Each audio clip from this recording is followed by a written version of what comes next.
Une fois de plus, bienvenue à cette édition de Scène de presse. Sur le plateau, avec moi, à ma droite, le professeur Dieudonné Bondoma Yokono. Bonsoir. Bonsoir.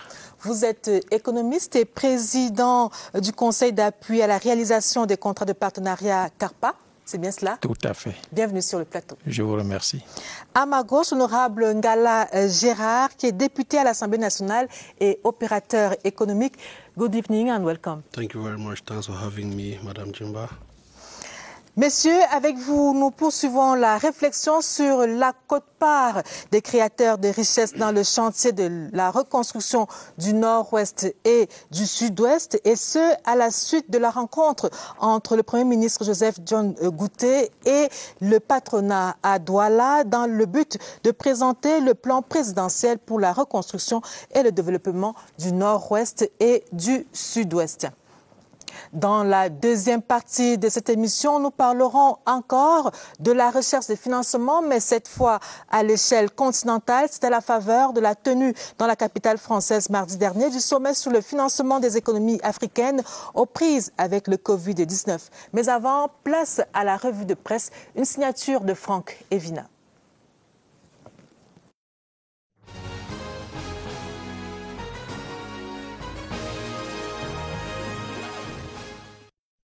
La reconstruction des régions du Nord-Ouest et du Sud-Ouest au cœur des échanges entre le Premier ministre-chef du gouvernement et le groupement interpatronal du Cameroun. Le quotidien L'Économie révèle qu'au cours de cette séance de travail, Joseph John Gouté a exhorté les hommes d'affaires à investir dans ces régions sinistrées. Séance tenante et pour contribuer à l'effort national, des entreprises privées ont mobilisé 700 millions de francs CFA, d'après le journal Le Jour.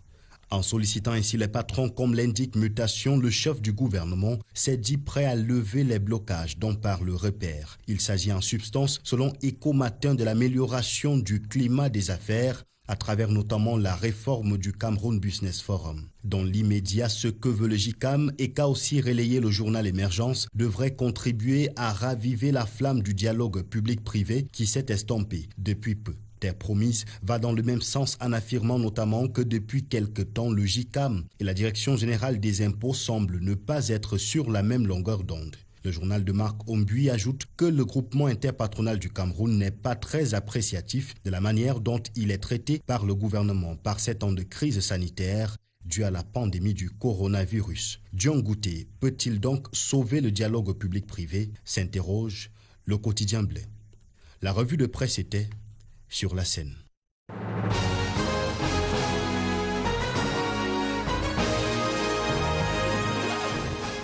Merci Franck Evina pour cette mise en bouche. Honorable Ngala Gérard, vous êtes député à l'Assemblée nationale, mais vous êtes d'abord et surtout opérateur économique, PDG d'une entreprise spécialisée dans le BTP notamment. Et vous nous dites que les entreprises dans le Nord-Ouest et le Sud-Ouest se portent effectivement mal, très mal.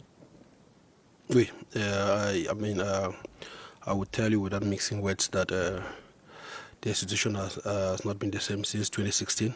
Ever since the crisis started, many companies based in the Northwest and Southwest are going through a lot from the crisis, and something needs to be done for this to pick up. And when companies are suffering, when companies are not operating well, the masses also suffer, because those are the in various companies where our sons and daughters are recruited. So at the moment, the companies are really suffering, and something needs to be done. Mais lorsque vous dites qu'elles souffrent comment? Est-ce que vous pouvez nous donner plus de détails? Yes, exactly, because like when the crisis started and when these boys were deceived, the one measure they wanted to use was to stop all activities in the North and Southwest, to call for international attention, which was a wrong strategy, because we cannot start by destroying what we've built for many years. So they targeted some companies that were operating. They targeted state companies, private companies, and you know private companies contribute to more than 70% of the revenue in Cameroon. And in the Northwest and Southwest, they became the target from secession fighters, requesting for support from them, forcing some to close down, burning up equipment of some construction companies, burning head offices of some companies. And you see companies that are in remote areas, like, for example, the UNDV, the VDA and all that, they could not operate the way they normally do, so it affected a lot. And I mean, we are hopeful that things are now coming into order as time. Alors vous-même, enfin, votre entreprise a également fait les frais de cette violence. Exactly, because like what is happening now, a lot of people are now afraid to work in the Southwest. A lot of companies are afraid to work in the Northwest and the Southwest. But some patriotic people with companies are taking the task to the Northwest and are able to work there. So as far as my company is concerned, when you talk about my company, I don't want to go detail to that because it happened around 2018, 2019, when some of these people thought that that was the best way. Nous sommes bien dans la période 2016-2018. Oui, exactement. And when some people thought that the best way was to cause destruction. So at that time, they were still believing in what their protagonists were saying. But as of now, the mindset has changed. On va revenir sur ce qui se passe aujourd'hui. On était d'abord dans la première période de cette crise 2016-2018. Je dois dire que selon Paul Tasson, qui est le coordonnateur du plan présidentiel de reconstruction du Nord-Ouest et du Sud-Ouest, en 2019, la production du caoutchouc dans la région du Sud-Ouest était d'environ 2000 tonnes, soit 8 fois moins que son niveau de 2016 qui se situait à 17 000 tonnes. Pour ce qui est de l'huile de palme, la production en 2019 était 11 fois inférieure à celle de 2016, soit 4 000 tonnes contre 44 000 tonnes, on va le dire ainsi. Donc, c'est dire combien la situation est difficile de ce côté-là. Professeur Denis Bodoma, c'est une économie littéralement effondrée qu'on a dans ces régions du Nord-Ouest et du Sud-Ouest. Est-ce que vous pouvez nous dire de manière plus claire quels sont les indicateurs de cet effondrement? Alors, vous avez donné là deux exemples. L'exemple de l'huile de palme et l'exemple du caoutchouc. Mais je pense qu'on peut aller plus loin avec des exemples précis. On peut prendre également le cas de la banane. On peut prendre le cas du riz. On peut prendre le cas des services de transport et même des services de télécommunication et bien d'autres.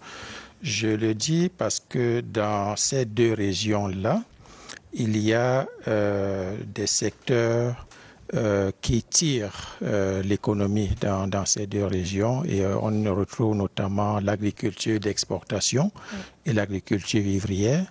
L'agriculture d'exportation avec la Cameroon Development Corporation et la PAMOL. La PAMOL dans l'huile de palme, la Cameroon Development Corporation dans l'huile de palme encore, dans le caoutchouc et dans la banane. Vous retrouvez dans l'agriculture vivrière l'UNVDA, Open Valley Development Authority, qui constitue quand même des outils importants de la politique de promotion de l'agro-industrie camerounaise.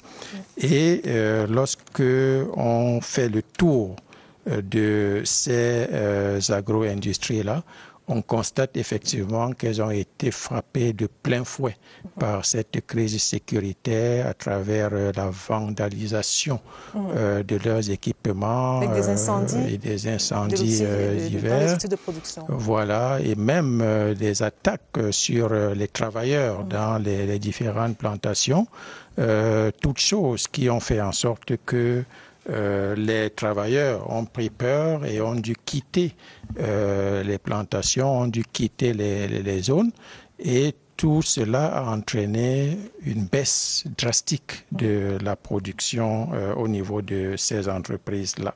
Alors ça, c'est plus les entreprises à l'échelle, je vais dire, nationale. C'est 16,3% du PIB du Cameroun qui sont ainsi en déperdition, on va le dire comme ça. Effectivement, l'évaluation faite en 2015 montrait déjà que les régions du Nord-Ouest et du Sud-Ouest contribuaient à hauteur de 16,3% à la richesse nationale. Et ça, c'était en prenant en compte les deux principales villes du Cameroun que sont Yaoundé et Douala. Mais si on exclut ces deux principales villes du Cameroun que sont Yaoundé et Douala, on se rend bien compte que la richesse, la contribution de ces deux régions à la richesse nationale avoisine les 50%. Ça veut dire que c'est important et on ne peut pas balayer cela du revers de la main comme cela. Il y a quelque chose à faire pour ramener l'économie de ces deux régions dans la dynamique d'avant cette crise sécuritaire. Et c'est justement là l'objectif fixé par le chef de l'État à travers le plan présidentiel de reconstruction et de développement des régions du Nord-Ouest et du Sud-Ouest. Un plan qui s'articule autour de trois piliers, notamment le relèvement, la reconstruction et le développement. Et justement, honorable, vous nous dites que depuis 2019, le climat des affaires semble être de plus en plus favorable. Comment est-ce que vous le ressentez? You know, this crisis escalated just by the support of the population. And after two... J'espère qu'à un moment, vous allez parler français, honorable. After 1-2 years, the population now realized that they were deceived. The very population that assisted those boys to be causing terror are now the same population that are standing against them. And once the population... Elles sont déçues? Ouais, se sont rendues compte qu'elles ont été bernées. Of course, they were deceived and they realized that they were deceived. So now they now understand that every country has got problems. They now stand on the side of the government to help solve their problems. So when we heard about the plan for the reconstruction and development of Northwest and South, we were very happy. People, it was a welcome news to all of us. And people are ready to work with the government to make sure that things that were destroyed are reconstructed. And then things that were the major causes of the crisis in the domain of development are constructed. So you see, the presidential plan for reconstruction and development, because it's not only for reconstruction, it's for reconstruction and development. So we are not only going to reconstruct things that were destroyed, we are going to build new things. And this thing has about three driving points. We have to build back better, on doit reconstruire mieux. We have to build on the demands of the population. On ne vient pas construire pour te forcer avec. Vous allez faire la demande, on va insérer ça comme dans un budget qu'on fait à l'Assemblée nationale et un petit parlement dans le plan de reconstruction et de développement. When you put your request, they will put inside the plan in the budget and they will come and be what you've requested for. That is why I'm happy that the United Nations Development Program is acting as a technical partner without any impartiality to make sure that people who are vulnerable, people who are affected, are benefit first. So we are happy, and I'll show you that the environment now is conducive, and many places in the North and Southwest are ready for this to take place.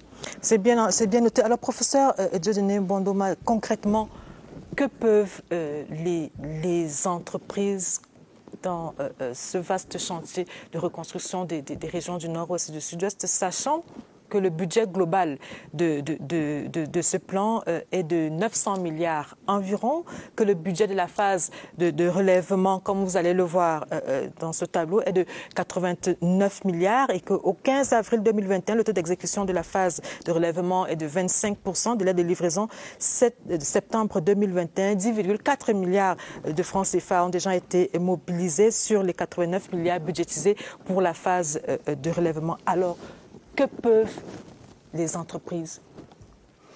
Alors, les entreprises peuvent beaucoup apporter dans ce plan de reconstruction et de développement des régions du Nord-Ouest et du Sud-Ouest.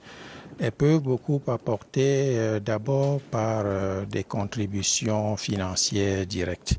Et cela rentrerait en droite ligne de l'arrêté que le Premier ministre, chef du gouvernement, a signé en avril 2020. Et c'est un arrêté qui fixe le cadre organique pour la mise en œuvre du plan de reconstruction et de développement de ces deux régions-là et qui indique les sources de financement du plan. Parmi ces sources, on retrouve la contribution du budget de l'État.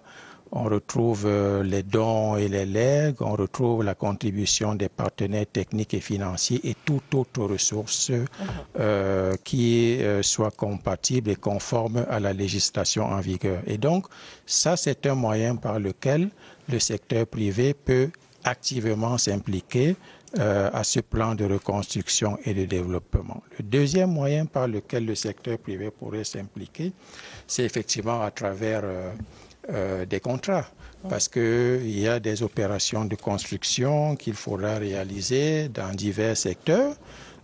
Comme vous le savez, l'infrastructure a été détruite dans ces deux régions et il faudra la reconstruire. Pour la reconstruire, le secteur privé est également interpellé de par sa technicité et ses capacités pour pouvoir mener des opérations de reconstruction. Donc voilà au moins deux moyens par lesquels le secteur privé peut être impliqué dans ce plan de reconstruction et de développement des régions du Nord-Ouest et du Sud-Ouest. Alors, par quoi faut-il commencer?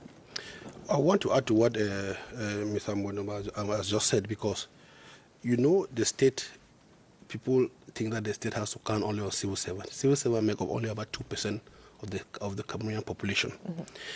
That is why it is important that the state counts on the private sector.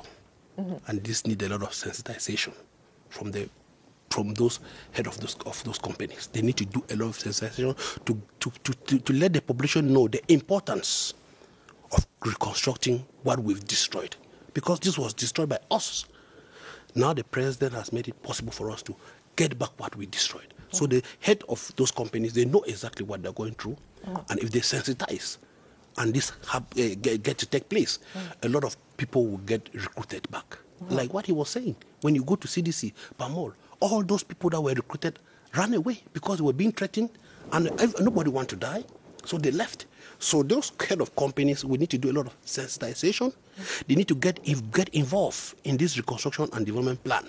They need to work together with the state to make sure that those companies that are based in the Northwest and Southwest be part of the reconstruction plan, because they know exactly who to use, where to use. I'll tell you, for example, there are companies that are working there in the Northwest and Southwest that have been recruiting those we call Amber Boys, because they are not fed up and they think that it is better for them to work within those companies and make some money rather than kidnapping. So you see, those who are kidnapping, those are the people who say they were the grand bandit. But the people who thought that this was a cause and finally realized that it was not, it was an illusion, have left the bushes, and they are now working with those companies, and they can help give an enabling environment by talking to their friends. So companies need to the private companies need to get involved with this and work together with government. But also government, like he was saying, government policy is very important, because it has to give a lot of advantages to those companies to make sure that they on va revenir sur les garanties que le gouvernement pourrait donner à ces entreprises. Mais la question que moi je vous ai posée, c'est de savoir par quoi faut-il commencer, par quel secteur faut-il commencer? Le président de la Chambre de commerce propose par exemple de commencer par l'agriculture. Qu'est-ce que vous en pensez? Non, moi je ne parlais pas de l'agriculture seulement. Il faut commencer par les infrastructures routières. Si on commence par l'agriculture... Bon, je rappelle que votre entreprise... Non, ce n'est pas à cause de mon entreprise, non. Look, if you would start by agriculture, and then you don't have farm to market routes, then agriculture will save for nothing. Tout à fait. We need to start by constructing roads and electricity. All the companies operating in Norway and Southwest need electricity, but most remote areas you don't have electricity. That's why I call emergency relief, plan circuit d'urgence. Electricity, water, and all that, those are the things that they need to start. And when you construct farm-to-market roads... Les services sociaux de base, l'eau et l'électricité. Yes, when you construct farm-to-market roads, when you construct a market infrastructures, and then you encourage now those farmers. Agriculture is a very big sector that we cannot avoid. But we have to also make sure that while doing the agriculture, we should be able to get the food to the processing units. We're able to get the food to the market. So it is important that we start look at the road infrastructures. We look on how to make sure that all the places have availability of electricity, because in the Northwest and Southwest, those electrical poles were destroyed. So people now need to get involved and make sure that this is done. So I think that road projects and then agricultural infrastructure. And when I talk about agriculture, we need to make sure that agriculture, we do agriculture and we process. Because when we do the processing, it gives more advantage to the producer and to the processors. Alors, professeur, je pense que vous êtes également de cet avis-là qu'il faut peut-être commencer par l'agriculture. On pourrait effectivement commencer par l'agriculture, mais il faudrait que ce soit suffisamment ciblé. Je l'indiquais tout à l'heure, s'agissant de l'agriculture, que nous avons dans ces deux régions une agriculture d'exportation qui est tirée par certaines compagnies, une agriculture vivrière qui est également tirée par un certain nombre de compagnies et par des productions artisanales. Mais je pense qu'il y a un plan qui est déjà visible, qui a été présenté par le coordonnateur de ce plan de reconstruction et de développement et validé par le comité de pilotage. Un plan qui, dans sa première phase, qui concerne la réhabilitation, et vous l'avez indiqué tantôt, est chiffré. Vous avez donné le montant d'à peu près 89,6 milliards de francs CFA pour une durée de 2 ans. Et là-dedans, on retrouve des actions qui sont relatives à la construction des écoles, des centres de santé, il y a des habitations qui ont été détruites, il y a des points d'eau, il y a des routes, il y a des ponts. Tout à l'heure des services sociaux de des services sociaux de base. Et donc, je pense que ce par quoi on devrait commencer devrait rentrer en droite ligne du plan qui aujourd'hui a fait l'objet de présentation par le gouvernement et qui résulte de concertation sur le terrain par l'équipe de coordination de ce programme qui a donc pu apprécier exactement ce qu'il y a à faire, ce qu'il y a à prendre comme mesure d'urgence. Et je pense que c'est par cela qu'il faudrait commencer. Et c'est peut-être l'occasion pour moi ici de saluer l'engouement du secteur privé au début de cette semaine qui a fait des promesses de contribution que l'on évalue aujourd'hui autour de 700 millions de francs CFA.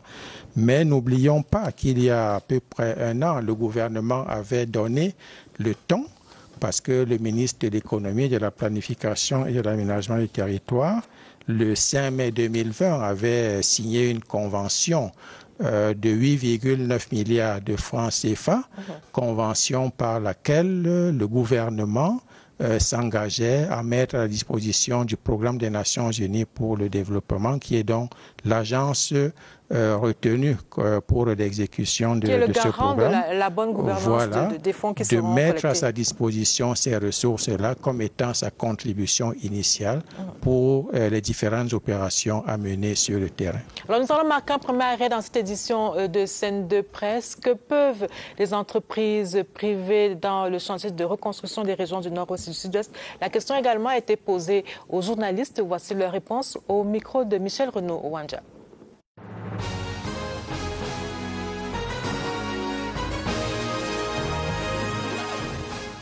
Les opérateurs économiques, notamment du Cameroun, peuvent jouer un rôle très important. D'abord, apporter leur soutien financier pour le cas précis, la reconstruction des 2 régions en crise. Sur un autre plan, les opérateurs économiques peuvent également développer un certain nombre d'activités dans ces 2 zones-là et permettre aux jeunes de ces 2 régions en crise de pouvoir avoir des emplois, par exemple, qui leur permettent d'avoir des revenus. Pour qu'il y ait une reconstruction, il faut que les parties concernés par le conflit puissent s'asseoir et que les hommes d'affaires s'assurent qu'il y a la paix qui est revenue. Et lorsque la paix est revenue, à ce moment-là, la reconstruction peut engager à la fois les hommes d'affaires et les pouvoirs publics. La population doit elle-même participer à cette reconstruction.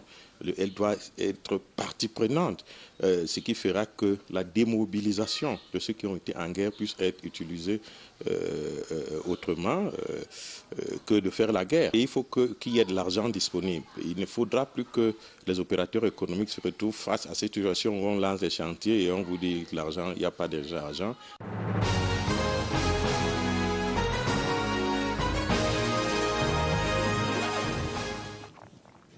Merci à Michel Renaud Owanja, professeur de données Bondo Mayokono. Je rappelle que vous êtes auteur du livre « Les partenariats publics privés au Cameroun, état des lieux et esquisses de perspectives pour la modernisation des infrastructures nationales et transnationales ». Alors, on a parlé de la contribution des entreprises et on sait que le type de contribution qui est attendu de celle-ci porte notamment sur les financements directs, mais également sur les contributions indirectes. Mais on sait également que nous sommes en pleine crise sanitaire et que ces entreprises-là ont subi les effets du Covid-19. Alors, vous pensez sincèrement que dans ces conditions-là, elles ont les capacités financières pour pouvoir s'investir de manière efficace dans ce vaste chantier? Alors, ce qu'il faut dire, c'est que la contribution attendue du secteur privé, c'est une contribution qui est tout à fait volontaire. C'est-à-dire qu'en fait, on n'oblige pas le secteur privé à apporter une contribution directe. Maintenant, il y a des secteurs qui ont été plus ou moins impactés par la crise sanitaire. Certains secteurs ont connu plus de problèmes que d'autres. Peut-être c'est ceux des secteurs qui ont connu le moins de problèmes qui pourraient être sollicités dans le cadre des contributions pour un financement direct du programme de reconstruction et de développement. Mais comme je l'indiquais tantôt, la contribution du secteur privé ne devrait pas seulement se voir au niveau de son apport en termes de financement. Nous pouvons également y voir un apport en termes de capacité technique, parce qu'il faut reconstruire quand même ces deux régions-là. Nous avons des entreprises qui sont spécialisées dans les bâtiments et travaux publics. Nous attendrons d'elles qu'elles puissent souscrire aux différents contrats qui sont annoncés dans le cadre de cette reconstruction. Nous avons des entreprises dans le secteur financier qui devraient également s'impliquer à travers des prêts, à travers la couverture d'un certain nombre de risques. C'est tout cela qui constitue la contribution du secteur privé. Mais certaines entreprises disent, par exemple, qu'elles auraient souhaité, certains chefs d'entreprise disent qu'ils auraient souhaité qu'il y ait au préalable une sorte de plan de soutien. Qu'est-ce que vous en pensez? Alors, un plan de soutien, là aussi, je pense qu'on ne peut pas dire qu'il n'y a pas eu une action du gouvernement, parce que rappelons-nous que l'année dernière, au plus fort de la crise sanitaire, c'est encore le gouvernement qui a été le premier à apporter une contribution initiale dans le cadre d'un fonds qui a été mis en place. Et là aussi, je dois dire que le gouvernement a apporté sa contribution au plan fiscal au secteur privé dans le cadre de cette pandémie. Maintenant, est-ce que cette contribution est suffisante ou pas? C'est peut-être là la question qu'il faudrait poser, mais je dois dire que le gouvernement n'a pas été du tout insensible aux difficultés que le secteur privé rencontre depuis l'avènement de la crise sanitaire. Alors, honorable, vous êtes député, mais vous êtes également opérateur économique, on l'a dit à l'entame de cette édition de Scène de Presse. Qu'est-ce que les entreprises attendent? Vous nous disiez, lorsque nous préparions cette émission, que ce serait bien que l'État soutienne les entreprises, mais ce serait également bien qu'elles soutiennent les individus qui, vous avez dit, des personnes sérieuses qui pourraient apporter leur contribution dans ce chantier de reconstruction. Effectively, because I mean the state has done a lot already, because you see like the decree that was signed for the economic disaster zone that was signed favoring some companies in the northwest and southwest, like with tax incentives and all that has, I mean, given a push to boost some of those companies that were already collapsing. So I mean, those things that the Prime Minister put in place, I mean, has made sure that those companies that were already on the ground are able to raise themselves up. Alors ces mesures qui ont été prises en 2019, cette décision du président, cette décision des pouvoirs publics de déclarer ces zones-là économiquement sinistrées avec des aménagements fiscaux comme vous le disiez. Est-ce que ces aménagements fiscaux sont effectifs? Vous qui faites des affaires dans ces régions-là, est-ce que ces aménagements fiscaux sont effectifs? Je rappelle que les mesures incitatives portent sur les entreprises déjà installées, notamment avec des crédits impôts de 30% plafonnés à 100 millions de francs CFA, mais également pour les mesures là portent également sur bénéficient également aux entreprises qui veulent s'installer dans ces régions avec des exonérations d'impôts sur une période allant de 3 à 10 ans. Alors dites-nous concrètement, est-ce que toutes ces mesures-là sont ressentis par les entreprises aujourd'hui? Yeah, those measures have been put in place. What we always need, like I said before, is sensitization, communication. Because a lot of companies, you just need to meet the criteria. Vous avez le sentiment qu'aujourd'hui, les entreprises n'ont pas été suffisamment sensibilisées sur ces mesures incitatives prises par le gouvernement? Exactly, because, I mean, the government has already put those measures in place for the benefit of those companies.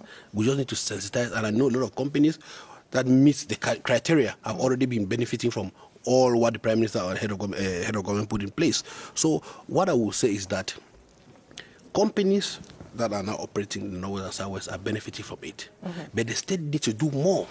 Because, like I told you, it is not easy operating in those areas between 2016 and 2019. It is gradually getting to normal in some areas, not the whole of North and Southwest. It is gradually getting to normalcy, but the state needs to do more to encourage those companies. I will say, for example, the microfinance institutions, most companies took loans and engaged in business activities. Those business activities were destroyed by amber fighters.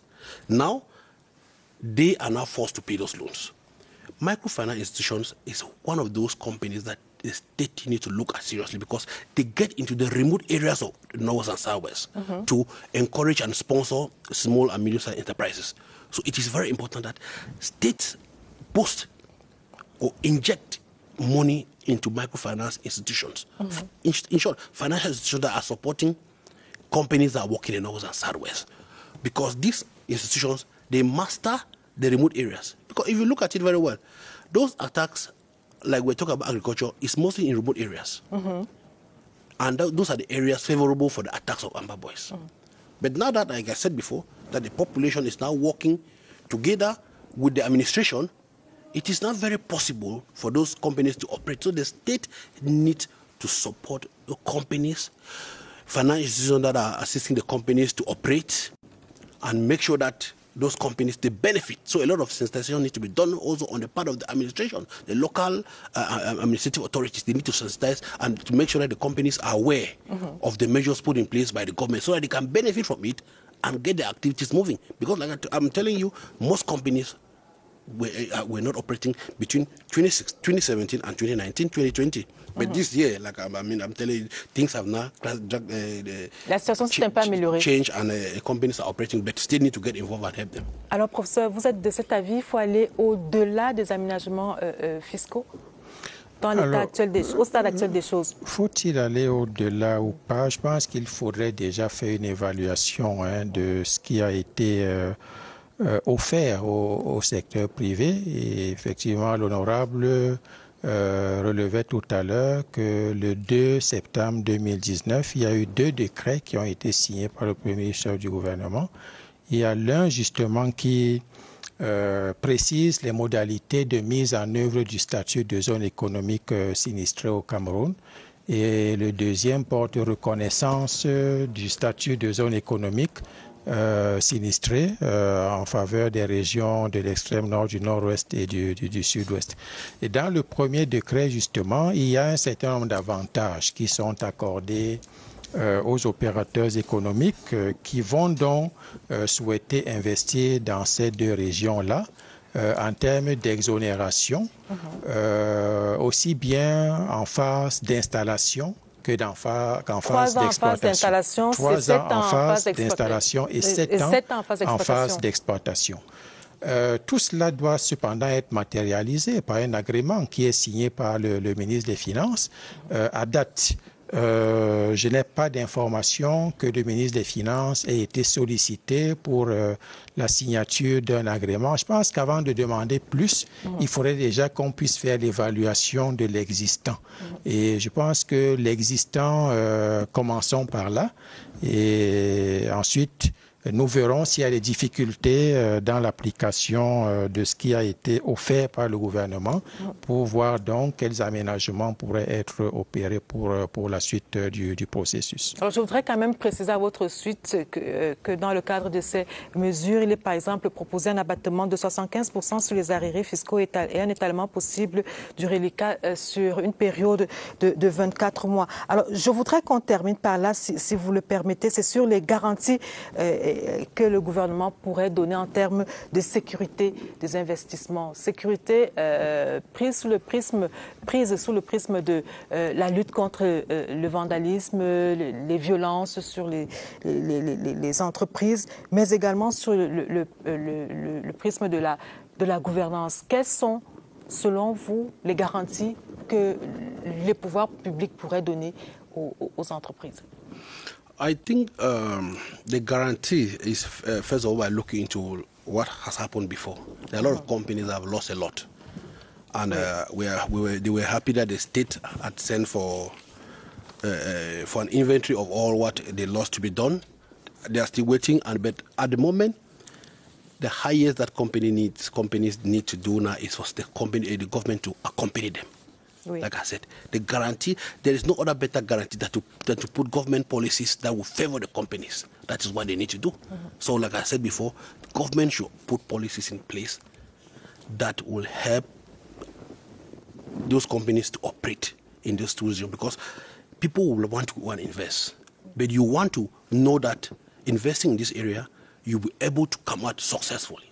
Because nobody wants to go and invest where they will not be able to make money. But this can only be through the implementation of good government policies. So I think that's the highest guarantee that the government can provide for companies that are operating in the C'est ce qui est déjà fait à travers le PNUD. Exactly. I was saying that the UN development program is such a big one that will help bring social cohesion through companies in the North and Southwest. Because if you know very well, this let me call it Anglophone, started with what they call the coffee revolution, when somebody protested because of bad routes. And today, we are still having bad routes in the Northwest and Southwest. So that is that's why I was talking about road infrastructures. So government now should continue supporting the companies to build back better, to build the route, and then to see that the UN development program is coming to rebuild and to develop what was not even there. What were the causes of the crisis? They're putting in money to make sure that those places are reconstructed and developed. So government policies is priority to give those companies guarantee that we can operate with the protection of the government. Il faut reconstruire, mais il faut également construire dans des localités qui jusque-là n'avaient pas vu des projets de développement. C'est bien cela. Exactement. Il faut noter que le plan de développement et la reconstruction est en trois phases. Il y a les circuits d'urgence, il y a les redressements et il y a aussi la reconstruction. Nous avons des endroits qui n'y a pas de l'eau potable. Vous l'avez déjà dit. Vous l'avez déjà dit. Donc, ces trois étapes peuvent être faites. Et I want to also tell you that there are areas that can be reconstructed, because I know you are going to come to that, because a lot of people are okay. Vous me permettez d'abord que le professeur réponde sur la question des garanties et on va terminer par là. Alors, sur la question des garanties, vous avez évoqué deux pistes. La première piste, c'est celle qui est relative à la gouvernance et la deuxième à l'aspect sécuritaire au plan physique. Au plan de la gouvernance, je crois que l'honorable a évoqué tout à l'heure, le gouvernement a impliqué le PNUD, qui a une expertise en la matière, et lui a confié donc le rôle de partenaire de mise en œuvre de l'exécution de ce programme-là. Et donc, les ressources devraient être canalisées vers le PNUD, qui va donc se charger de pouvoir exécuter les opérations sur le terrain. Bien plus, il est prévu un audit annuel du programme, par un cabinet comptable de réputation internationale, un cabinet comptable indépendant de réputation internationale. Et je pense qu'en matière de gouvernance, je ne sais pas si on devrait demander plus. Donc ça, c'est pour l'aspect gouvernance. Maintenant, sur le volet physique, je dois dire qu'il serait difficile de croire qu'on va mettre un soldat, un policier, un gendarme derrière chaque habitant. Ce serait difficile. Il faudrait aller au-delà de ça. Et c'est peut-être pourquoi les pouvoirs publics devraient penser à un échange avec le secteur privé pour à chaque fois identifier quels sont les risques qui seraient inhérents à la mise en œuvre de chaque projet et voir comment est-ce qu'on peut partager ces risques-là. Parce que parmi les risques, il y a des risques qui sont assurables et des risques qui sont non assurables, de façon à ce que les compagnies d'assurance puissent prendre en charge les risques assurables, mais que l'État s'implique encore et davantage pour les risques qui seraient non assurables. Je pense que ce serait là un moyen de pouvoir rassurer le secteur privé en vue de son implication totale dans la mise en œuvre de ce programme. Exactly what he is saying is very important because he is saying that they cannot place military officers everywhere to secure the reconstruction. That gets to the point where I was saying that we need to get the population satisfied with that. So now the government needs to bring out actions because now the population is working with the local administration, contrary to what they were doing between 2016 and 2019. And when the government now put in measures that will ameliorate their living conditions, they will improve their way of cooperating with the local administration. Then now the security will be in place. You cannot always place the military officers to reconstruct. The local population, they have to be for the government, work together with the administration for those companies to operate. And those amber fighters, there will be no insecurity. It's very important to get the local population. Derrière ce que vous dites, il y a la collaboration de la population pour un retour Je à vais la vous paix. dire, la population a aussi perdu un peu la confiance. Il faut restaurer cette confiance. Quand on restaure cette confiance, ils vont coopérer avec l'administration locale et les entreprises peuvent travailler. C'est très important. Merci. Et en restaurant cette confiance, il faut faire plus de ce que nous faisons maintenant. Merci. Nous allons marquer un autre arrêt dans cette édition de Scène de presse. Quelle est la santé des économies de la CEMAC par ces temps de Covid-19? Selon le CEMAC, elles font preuve d'une certaine résilience, mais les défis restent importants. C'est des défis qui interpellent les États africains. Nous écoutons à ce sujet le professeur Michel Cyr Djena Wembou. Il est en focus.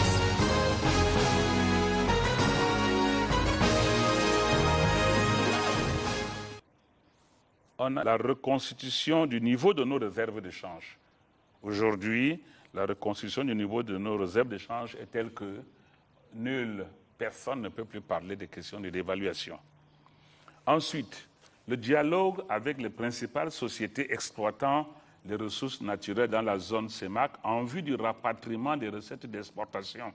On a pu organiser à Douala une réunion où toutes les sociétés sont venues au niveau le plus élevé. On a donc commencé le dialogue. Il y a la priorisation des projets intégrateurs et la mobilisation des financements lors de la table ronde de Paris. Et ce qui a marché, le suivi de ces projets, qui fait en sorte que 5 des projets vont démarrer et que d'ici 2024, 2 autres, à savoir les ports secs de Beloko et de Dolisie, puissent être finalisés et montés en PPP. Autre chose qui a marché, c'est, vous avez peut-être oublié, c'est la mise en œuvre effective de la libre circulation des personnes et des biens. Nous sommes partis de 2 passeports communautaires. Aujourd'hui, on va avoir 6.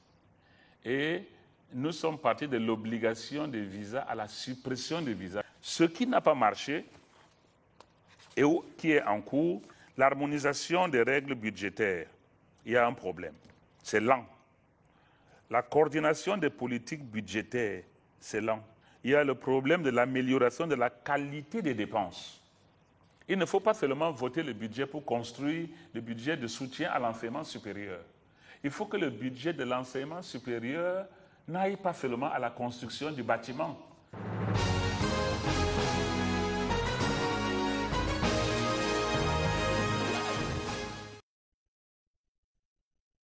Le plateau de scène de presse, nous avons parlé de recherche de financement dans la première partie de cette émission, recherche de financement pour le compte des régions du Nord-Ouest et du Sud-Ouest. Et maintenant, nous allons parler des recherches du financement à l'échelle continentale. C'est à la faveur du sommet sur le financement des économies africaines, financement post-Covid, sommet qui s'est tenu à Paris mardi dernier. Et pour en parler sur ce plateau, j'ai à ma droite Dr Richard Makon, qui est juriste, mais également spécialiste du droit international économique. Bonsoir et bienvenue. Bonsoir madame, merci de m'avoir invité. À ma gauche, Philippe Soie, qui est journaliste, grand reporter au journal Éco Matin. Bonsoir et bienvenue. Bonsoir Lucrèce. Je salue Richard, que je retrouve. Alors, docteur Richard Makon, un sommet vient donc de se tenir en France sur le financement post-Covid des économies africaines. Et pour une certaine opinion, c'était un sommet pour rien. Et vous, vous dites non. Je dis non, parce qu'un sommet n'est jamais un sommet pour rien. Il faut déjà savoir quels étaient les objectifs du sommet. C'est celui qui initie le sommet, qui invite à la discussion, qui détermine quel est le cahier de charge de la discussion et qui sait clairement quels sont les points qui sont attendus. Il y a donc toujours dans la conduite de ce type de négociations au moins deux agendas. Un agenda qui est officiel et un agenda qui est officieux, qui est davantage du ressort du jeu d'acteurs dans ce type de manifestation. L'agenda connu était celui de la recherche des financements pour la reconstruction de l'Afrique, des économies africaines fortement frappées par la pandémie de la Covid-19. Mais on s'est rapidement rendu compte que l'État français avait un autre agenda et ses principaux bailleurs. Cet agenda, d'abord pour la France, est de commencer à travailler sur les éléments de langage en préparation au sommet de Paris qui s'en vient pour septembre ou pour décembre de cette année. Il était donc question de commencer à roder les éléments de langage, essayer de voir quelles sont déjà les problématiques qui peuvent être portées par les pays africains aujourd'hui, entendre un peu ce qui se dit dans les capitales africaines et comment est-ce que les principaux dirigeants vivent ces discussions qui se mènent dans leurs différents États. Les invitations qui ont été faites, les participants à ces sommets donnent une indication claire sur le point de vue de la France par rapport à la préparation de ces discussions et sur les acteurs qui, selon elle, sont des acteurs majeurs de ces discussions à venir. Deuxièmement, il faut noter que la question du Covid a supplanté finalement la question de la reconstruction proprement dite. Avec la question des brevets sur les vaccins. La question des brevets sur le vaccin sont des questions annexes. Mais d'abord, la question du Covid en elle-même a supplanté la question de l'économie.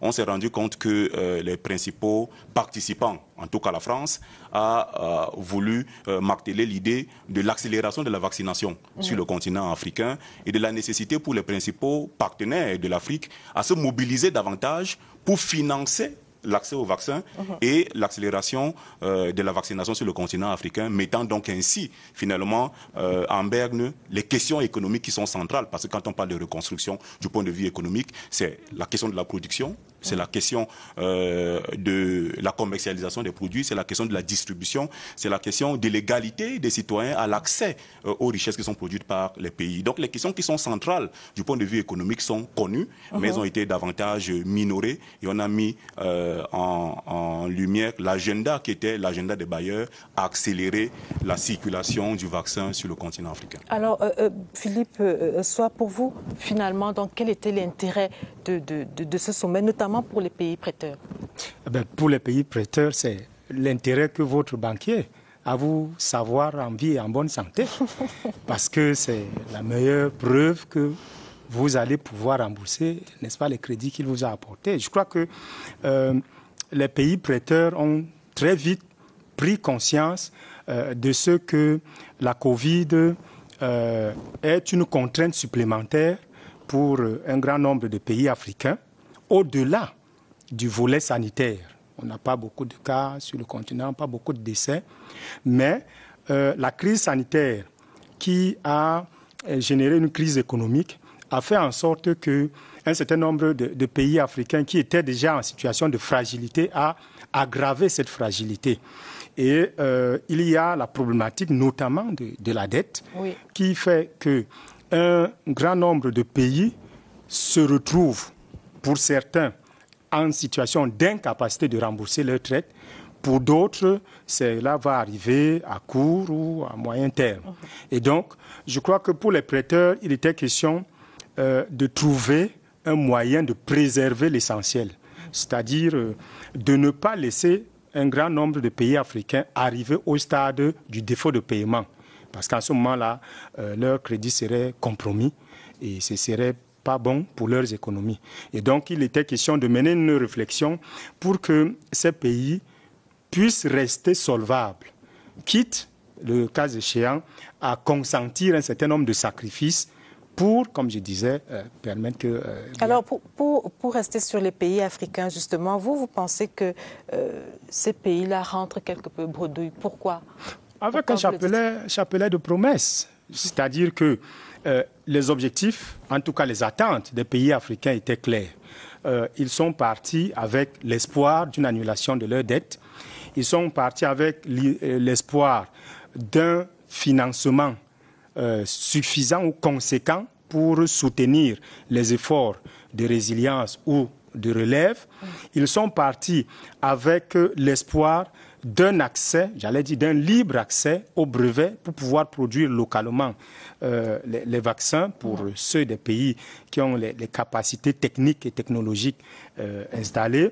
Et ils sont partis avec l'espoir d'une plus grande prise en compte des pays africains au niveau de la gouvernance financière internationale.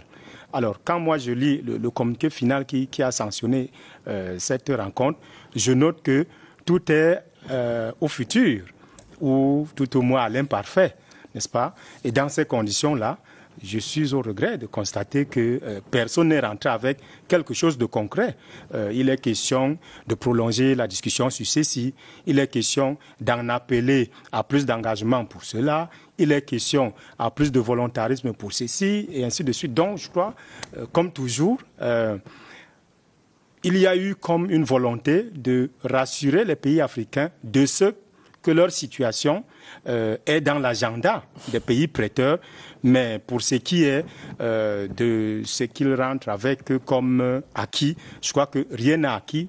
Si je prends seulement le cas des brevets, autant les pays prêteurs sont d'avis non seulement qu'il faut accélérer la vaccination et, si cela est nécessaire, permettre l'accès aux brevets, mais encore faut-il que les négociations à venir soient concluantes entre les détenteurs des brevets et ceux qui pourraient, naturellement, les désintéresser sur, n'est-ce pas, les retours financiers qu'ils en escomptent. Alors, bredouille peut-être pas parce qu'il y a ces droits de tirage spéciaux. C'est vrai que les économistes ne s'accordent pas vraiment sur le succès de cette opération. Le président Macron lui-même déclare « Nous défendons l'idée que les pays les plus aisés puissent réallouer leurs droits au tirage pour qu'ils aillent aux plus pauvres, en particulier en Afrique, pour que les 33 milliards d'aujourd'hui deviennent 100 milliards et surtout pour que nous puissions les allouer à la Banque africaine de développement, l'innover en termes de financement et accompagner aussi cette ambition de financement que nous allons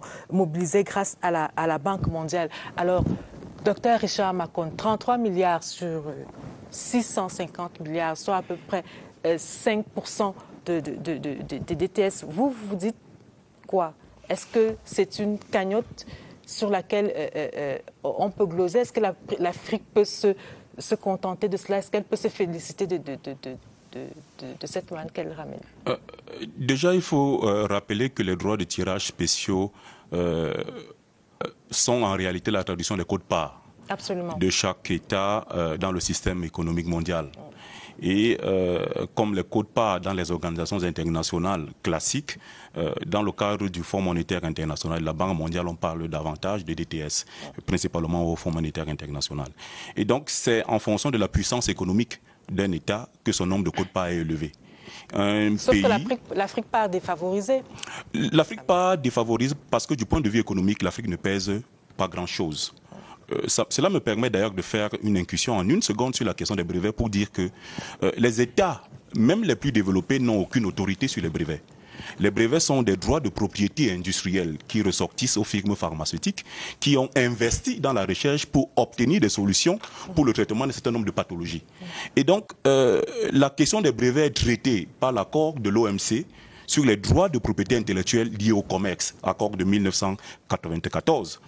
Accord de 1994, l'annexe à l'accord OMC de 1994, c'est dans cet accord qui régit en réalité le droit de la propriété intellectuelle. Et donc, pour que vous ayez accès à ce droit de propriété intellectuelle qui vous autorise à exploiter un brevet pour reproduire un produit particulier dans votre pays, vous devez payer les droits d'accès à ces brevets. Ce qui a été en réalité une des grandes récriminations, une des grandes revendications de l'Afrique dans le cadre des négociations des nouveaux accords sur le commerce international. On se souvient de la frontière de l'Afrique du Sud, par exemple, par rapport à la question du sida, qui a nécessité aujourd'hui qu'il y ait de véritables débats pour revoir ce système. Mais ça reste quand même des droits privés sur lesquels il faut désintéresser les entreprises en payant en réalité ce qu'ils ont investi pour la recherche, et très peu de pays sont en capacité de le faire. Et donc c'est une question qui est extrêmement importante, qui rend compte aussi de notre incapacité en Afrique à améliorer notre propre recherche pour apporter des solutions à nos problèmes. Mais sur la question des DTS, il faut dire que 33 milliards de dollars sur 650 milliards de dollars, cela ne représente absolument rien, ou en tout cas pas grand-chose. C'est d'autant plus que les prévisions économiques laissent comprendre que d'ici 2025, les besoins de l'Afrique en termes de refinancement de son économie se chiffrent à 250 milliards de dollars. Où est-ce que l'Afrique va donc trouver ces moyens? Les pays africains, les pays occidentaux ne peuvent pas. On n'est pas dans un espace de philanthropie. Tout le monde essaie de faire du business pour rentabiliser autant que faire se peut, en autant que tous les pays du monde aujourd'hui font face à la crise. Même les pays donateurs qui sont aujourd'hui en train de jouer au magnanime traversent des moments économiques extrêmement difficiles. Où vont-ils donc trouver les moyens financiers pour soutenir l'Afrique à la hauteur de ses besoins? Et d'ailleurs même, est-ce que cela est dans leur intérêt? Je ne pense pas. Je crois qu'il faut réfléchir aujourd'hui davantage aux solutions internes. Je crois que ce qui est important avec ce sommet, c'est qu'on s'est bien rendu compte que les autres États du monde ne peuvent pas faire en réalité plus que ce qu'ils peuvent. Il revient à l'Afrique de réfléchir aujourd'hui sur les véritables solutions endogènes pour faire face à la crise. Alors, que ce soit la France, les États-Unis, que ce soit les institutions financières internationales, elles vont financer en tenant compte de la solvabilité des pays africains, mais aussi de la survivance de leurs intérêts. L'Afrique est devenue aujourd'hui un véritable champ d'intérêts économiques. Il faut bien savoir que la place de la Chine, la place de la Russie, la place de la Turquie doivent être intelligées dans cette problématique pour bien comprendre les jeux et les différents rapports de force. On va revenir sur cet enjeu géostratégique. Le temps pour nous d'écouter le ministre des Finances qui représentait le président de la République à ce sommet de Paris, lui, Paul Motazé, qui parle justement de cette question de DTS. Nous l'écoutons. Il est en focus en scène de presse.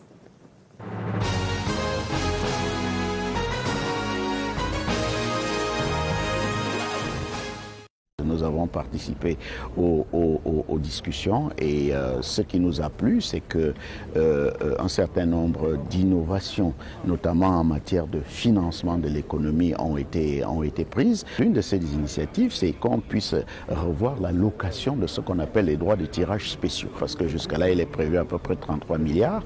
Pour l'Afrique, on a estimé que bon, c'est déjà bien, on a les 33 milliards, mais il faut aller même jusqu'à 100 milliards. Avec cette différence que les 100 milliards, ce n'est pas seulement pour les États africains, mais également pour les institutions comme la Banque africaine de développement. Ce qu'on peut en retenir, c'est qu'il y a une espèce de convergence de vues pour que l'Afrique reçoive un traitement de plus en plus de faveur. Pourquoi de faveur? Parce que, vous savez, ce qui a créé la crise actuelle, c'est une crise sanitaire, c'est la pandémie du coronavirus. Et il faut malheureusement constater que l'Afrique, si on ne prend que les vaccins jusque-là, l'Afrique n'a que 2% des vaccins, de l'opération de vaccination qui est menée. L'Afrique a connu une récession telle qu'elle ne l'avait jamais connue depuis plus de 15-20 ans. Et il est important que des actions soient maintenant menées pour que l'Afrique sorte de cette situation. Parce que les grandes puissances ont des mécanismes de financement que l'Afrique n'a pas. Donc il faut tenir compte de ça. Il faut tenir compte du fait que l'environnement budgétaire de l'Afrique devra être assaini pour que, et là beaucoup de chefs d'État l'ont dit, pour qu'un certain nombre de critères qui sont souvent imposés en Afrique, 3% du déficit budgétaire, pas plus de 60% de dette par rapport au PIB, etc., que c'est des critères qui mériteraient d'être revus.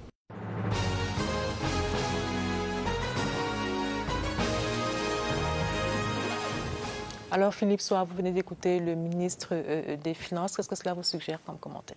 Je note que le ministre des Finances qui représentait le président de la République n'a pas, peut-être n'en avait-il pas mandat, mais a parlé comme le ministre des Finances du Cameroun, ce qui est vrai. Mais en tant que représentant du chef de l'État, le président de la République du Cameroun est aussi le président en exercice de la CEMAC. Et ça me permet de faire un pont avec l'élément que nous avons passé tout à l'heure sur le PREP CEMAC, parce qu'en mars 2020, les ministres de l'économie et des finances ont recommandé aux chefs d'État de la sous-région, en prélude à ces discussions qui devaient arriver par rapport au contexte de la Covid, de privilégier, d'arrêter une position commune pour ces négociations et avec un ensemble d'objectifs, notamment l'annulation de la dette et une réorganisation de la gouvernance des institutions de Bretton Woods, notamment sur la question des DTS. C'est-à-dire que on ne peut pas parler, on ne peut pas accepter que ces pays disent qu'ils donnent. Il faut partir du principe que, compte tenu du fait qu'au moment où ces institutions ont été créées, aucun État africain n'était indépendant. Et que la dynamique ou bien l'organisation économique internationale qui est extrêmement défavorable à l'Afrique n'a pas toujours permis à l'Afrique de pouvoir dégager des marges de manœuvre pour pouvoir, le cas échéant, augmenter sa contribution, n'est-ce pas, dans ces institutions. Troisièmement, et le ministre l'a évoqué, en situation de crise, les États ont besoin, j'allais dire, de tous les instruments de politique économique dont peut disposer un État, notamment le volant budgétaire, mais aussi le volant monétaire. Et je crois d'ailleurs, si je peux faire, n'est-ce pas, un va-et-vient, je crois d'ailleurs que si la France a pris les devants pour convoquer ce sommet de Paris, c'est précisément parce que l'essentiel des pays qui se retrouvent le plus en difficulté actuellement ressortent de la zone franc, qui souffrent malheureusement d'une sorte d'incapacité à bénéficier d'un instrument essentiel de pilotage économique qui est la monnaie. Et donc, je crois qu'il a voulu, la France, je parle de la France, qu'elle a voulu orienter les débats sur des aspects qui font en sorte qu'on ne s'interroge pas sur l'incapacité de ces pays à pouvoir manœuvrer de manière efficace pour pouvoir, n'est-ce pas, s'en sortir à peu près comme les autres pays face à cette situation. Alors, je voudrais quand même qu'on revienne, si vous le permettez, Richard Makon, sur votre propos avant que nous n'écoutions le ministre des Finances et sur ces solutions endogènes. Plutôt que d'aller à Paris tendre la main, est-ce que les États africains ont suffisamment fait le diagnostic des problèmes qu'ils ont et qu'ils pourraient résoudre par eux-mêmes? La question derrière étant de savoir si le Covid-19 sera finalement une chance ou une opportunité pour l'Afrique. Non. En tout cas, pas le Cameroun. Le Cameroun ne semble pas avoir tiré les leçons de cette grave crise. Parce que qu'est-ce que la crise a révélé?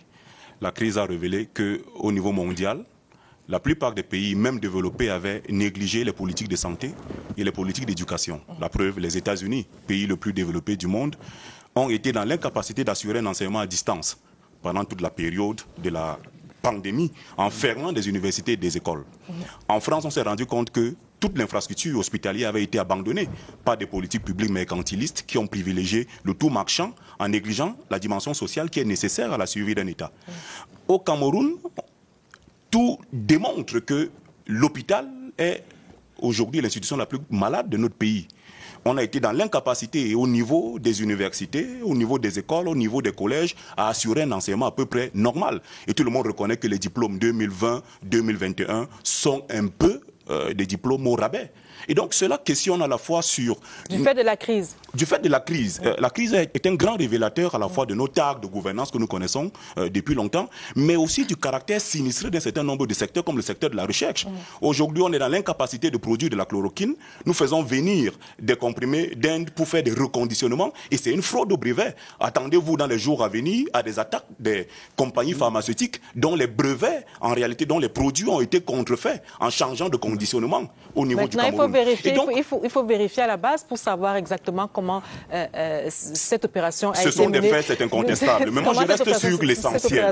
On devrait en réalité aujourd'hui faire un inventaire général de l'état de nos institutions et de se rendre compte que cela appelle à un nouveau projet de société en apportant des solutions pertinentes partout, dans tous les secteurs qui ont été en réalité les secteurs les plus sinistrés. Je voudrais vous rappeler qu'au niveau africain, 30 millions d'Africains sont entrés dans l'extrême pauvreté en 2020 et on estime à 65 millions d'Africains qui vont entrer dans l'extrême pauvreté à la fin de l'année 2021. Le ratio du Cameroun, il est connu.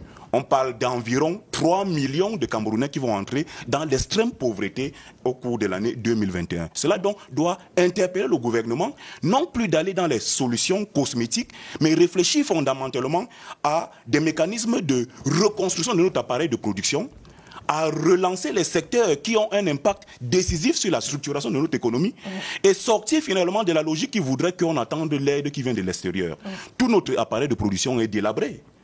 Quand on regarde aujourd'hui notre capacité à assurer simplement l'accès aux denrées alimentaires de base, sans lesquelles il ne peut se faire d'industrialisation, parce que nous sommes aujourd'hui dans un pays qui pense qu'on peut faire de l'industrialisation en créant des entreprises. Il faut d'abord produire. C'est après avoir produit que les excédents de production vont servir à la transformation. Donc, il faut une réflexion générale aujourd'hui et c'est là où le rôle du secteur privé est extrêmement important. Tout à l'heure, je suivais... pendant que j'étais dans le salon, les débats sur la reconstruction du nord-ouest et du sud-ouest. Mais cela ne peut se faire tant que c'est un préalable, comme la diminution du risque des entreprises, tant que ces questions n'ont pas été suffisamment adressées. Cela nécessite donc un travail permanent avec les patronats, avec le secteur privé, avec tous ceux qui peuvent être des partenaires à la reconstruction de notre pays pour apporter des solutions qui soient des solutions non plus cosmétiques, mais des solutions définitives. Alors, je rappelle que vous êtes auteur de l'ouvrage « Décoloniser la pensée africaine de l'économie, trajectoire épistémologique, itinéraire théorique et pratique », ouvrage paru donc aux éditions L'Harmattan.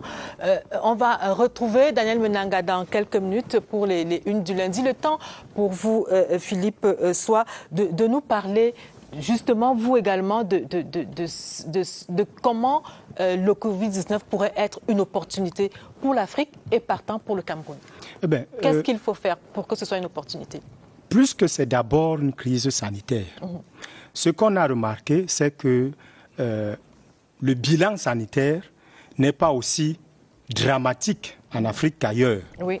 Et certaines analyses ont estimé que c'est parce qu'il y avait sur le continent un ensemble de pratiques ou de cultures thérapeutiques indigènes, si vous voulez, traditionnelles, si vous voulez, mais qui ont permis à la grande masse qui n'a pas accès, n'est-ce pas, à la médecine moderne, de se prendre en charge ou de diminuer, n'est-ce pas, leur vulnérabilité par rapport à cette maladie.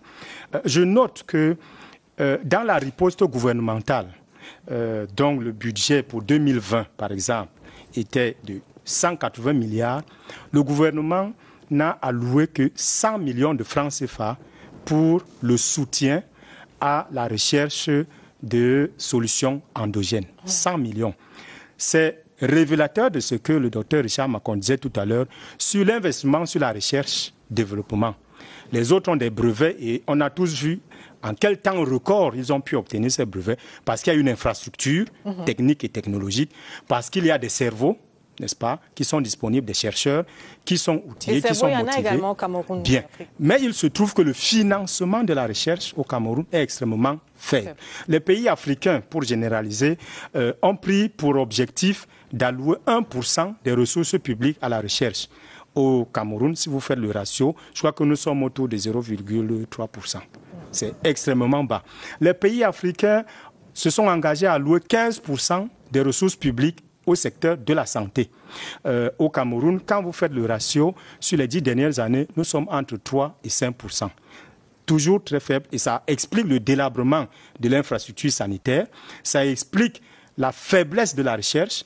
Si vous êtes installé au Cameroun et plus largement en Afrique, aussi longtemps qu'en Occident, on perçoit que vous avez une fibre, j'allais dire même le flair, très vite les chasseurs de têtes sont venus vous happer. Et maintenant, je crois qu'il nous manque un peu d'ambition. On remarque quand même que des pays comme Cuba, peut-être laissons Cuba, mais le Nigeria à côté est en train de siphonner des chercheurs camerounais pour travailler sur un vaccin au Nigeria. Et le Cameroun est là à regarder, à attendre que, n'est-ce pas, les autres produisent pour nous venir en aide. C'est entendu. Nous allons donc maintenant retrouver Daniel Menanga qui a fait le tour chez les directeurs de publication et qui nous présente les unes du lundi. Bonsoir. Bonsoir Daniel. Bonsoir Lucrèce, au panel et à tous les téléspectateurs. Bonsoir. Cette semaine encore, l'affaire de la gestion des fonds de Covid inspire abondamment. Défi actuel fonds Covid, le rapport controversé de la Chambre des comptes, les conclusions des auditeurs de la Chambre des comptes qui ont, entre guillemets, fuité, sont une cascade d'allégations vivement contestées par les mises en cause, dit défi actuel. L'économie report sur l'économie post-Covid, ce que l'Afrique doit retenir du sommet de Paris. Organisé le 18 mai 2021, il était consacré à la relance des économies africaines durement ébranlées par la crise sanitaire. Plusieurs résolutions ont été prises au terme des travaux à retrouver ce lundi dans les colonnes de l'économie report. Mutation, Covid-Gate, sauf qui peut, opération Copé. 493 agents publics révoqués sur Fouad à Yaoundé, Simalène. Et Camer Presse qui revient sur cet accident donc à Simalène. Grosse peur à Simalène, un avion de la compagnie nationale a fait une sortie de piste vendredi dernier à l'aéroport de Yaoundé-Simalène sans aucune perte en vie humaine. Cet appareil avait été pris en location en début d'année à une société équato-guinéenne, ce qui vient questionner la qualité de la flotte de l'Étoile du Cameroun, ajoute Camer Presse. Écomatin, réglementation d'échange, Célestin Tawamba va-t-il faire reculer la BEAC, s'interroge donc Écomatin de ce lundi. Le président du JICAM, par ailleurs président de l'Union des patronats d'Afrique centrale, accentue la pression sur la Banque des États de l'Afrique centrale pour qu'elle assouplisse son opération d'appurement des dossiers d'importation, intégration, consommation en zone CEMAC, le spectre des pénuries. L'Union des patronats d'Afrique centrale prédit dès cette fin du mois de mai un arrêt complet de l'activité économique dans des secteurs importants comme l'industrie agroalimentaire, l'œil du Sahel. Tcholiré, 84 personnes interpellées par l'armée à Sakdje, puis Tourou, 15 villages menacés de disparition par la secte terroriste Boko Haram. The Guardian Post Daily, deplorable state of Bamenda Babaju Road. Economic social consequences alarming. CAF Confederation Cup. Cotton Sport miraculously qualifies for semi-final. Et pour terminer, Cameroun Tribune qui parle de la coopération entre le Cameroun et le Nigeria, concertation continue, porteur d'un pli fermé, le président Muhammadu Buhari, le ministre délégué auprès du ministre nigérien des Affaires étrangères, Zubairu Dada, a été longuement reçu vendredi au Palais de l'Unité par le chef de l'État, son Excellence Paul Biya. Les détails à retrouver donc dans les colonnes du quotidien national bilingue Cameroun Tribune ce lundi. Et voilà pour l'essentiel que nous avons pu avoir à notre terminal, Lucrèce. Merci beaucoup Daniel Menanga. Madame, Monsieur, c'est la fin de cette édition de Scène de Presse. Merci aux équipes techniques et rédactionnelles. Merci messieurs d'être venus. La presse quitte la scène. Merci, bonsoir.